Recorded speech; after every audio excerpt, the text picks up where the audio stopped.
Hello दोस्तों, नमस्ते प्रणाम। एक भजन गीत लेके आ रही हूँ, आप सबको जरूर पसंद आएगा। लाइक सब्सक्राइब शेयर प्लीज जरूर करिएगा। मेरा गाना कैसा लगा?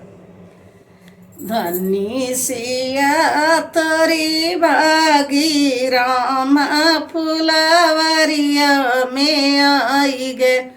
धनी सिया तोरी बागी राम फुलवरिया में आई गे। देतीऊ न मोरी मैया सोने का घैलवा, देतीऊ न मोरी मैया सोने का घैलवा।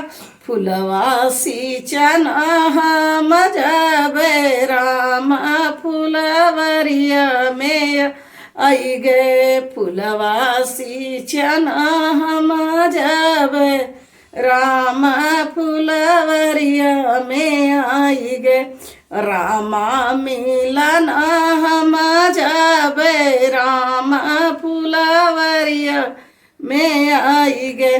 देतीऊ न मोरी मैया सोने कई कुदरिया, देतीऊ न मोरी मैया सोने कई कुदरिया। फुलवा कोड़ा न हम जाबे राम फुलवरिया में आई गे। रामा मिलन हम जाबे राम फुलवरिया में आई गे। देतीऊ न मोरी मैया सोने कई डलरिया, देतीऊ न मोरी मैया सोने कई डलरिया। फुलवा तोड़ा न हम जाबे राम फुलवरिया में आई गे। रामा मिलन हम जाबे राम फुलवरिया में आई गे। देतीऊ न मोरी मैया सोने फुलवा गछन हम जाबे राम फुलवरिया में आई गे। रामा मिलन हम जाबे राम फुलवरिया में आई गे। देतीऊ न मोरी मैया सोने कई डलरिया। देवता पूजन हम जाबे राम फुलवरिया में आई गे।